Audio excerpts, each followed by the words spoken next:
You never really know someone until you see how they act under pressure. Imagine boarding a flight for what should have been a peaceful journey only to find yourself facing the wrath of someone who believes you don't belong. That's exactly what happened when Victoria Hughes, a poised and accomplished black woman, calmly took her seat in first class only to be targeted by an entitled passenger convinced she had no right to be there. What that woman didn't know was that Victoria's husband, Jonathan Hughes, was not just any passenger, was the co-owner of the airline. Victoria stood in the terminal of John F. Kennedy International Airport, a sleek black carry-on at her side, and a beige trench coat draped neatly over her arm. Dressed in a tailored cream blouse and slim black trousers, her presence radiated elegance without the need for flash. At 34, Victoria was respected in her own right. She held both an MBA and a PhD in art history, had run a successful consulting firm, and now dedicated her time to philanthropic projects aimed at bringing arts education to underserved communities. She smiled softly as she checked her watch.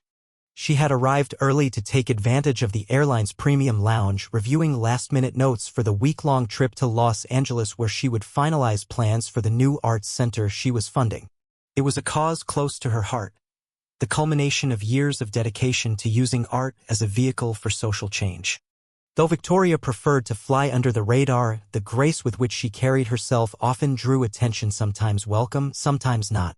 She had dealt with the occasional microaggression, but she met such moments with a quiet resolve, always choosing dignity over confrontation. Meanwhile, across the terminal, another traveler was having a very different morning. Cynthia Abbott, a woman in her late 40s from an affluent Texas suburb, fussed loudly with her designer bags. With platinum blonde hair cropped into a choppy bob, an aggressively floral blouse, and neon leggings, Cynthia's presence was hard to miss.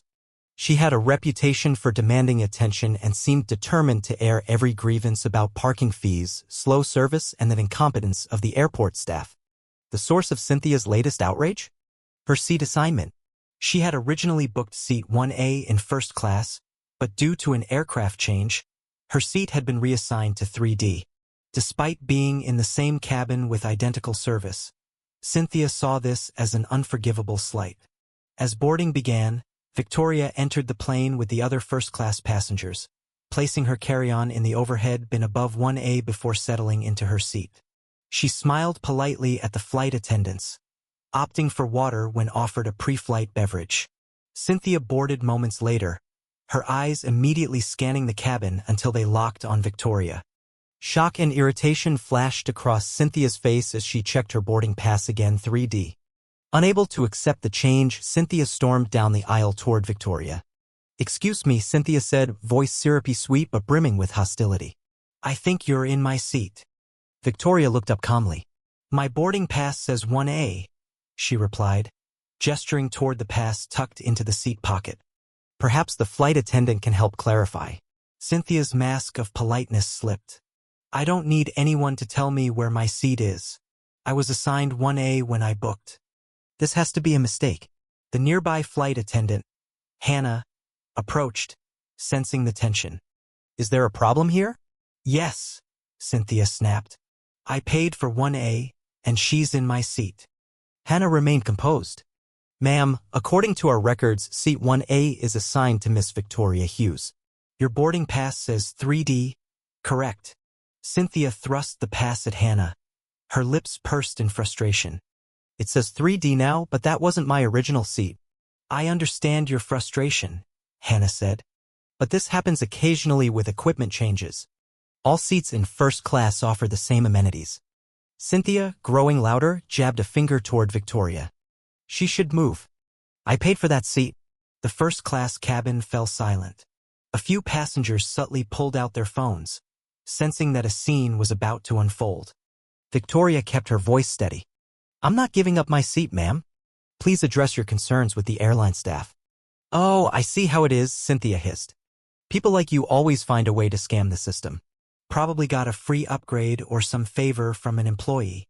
The implication in her words was unmistakable, but Victoria stayed calm, even as her heart raced. "I purchased this ticket," Victoria replied evenly. "If you have an issue, I suggest you speak with the gate agent." Unwilling to back down, Cynthia stomped off toward the front of the plane to escalate her complaint, leaving the first-class cabin thick with discomfort.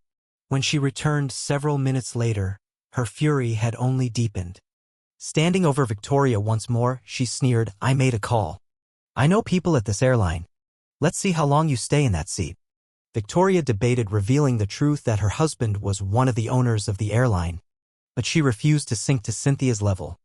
Instead, she simply responded, "Please take your seat, ma'am. I'd like to enjoy my flight in peace." Reluctantly, Cynthia moved to 3D, though not without a dramatic sigh and several muttered complaints. Throughout the flight, she glared toward Victoria, making pointed comments to nearby passengers. When turbulence rocked the cabin, Cynthia even complained that the rough air was ruining her flight experience. As the plane began its descent into Los Angeles, Victoria exhaled, grateful the ordeal was almost over.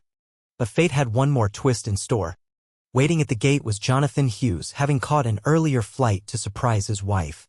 When Victoria emerged from the jet bridge, her face lit up upon seeing him. Cynthia, rolling her carry-on behind her, noticed their embrace.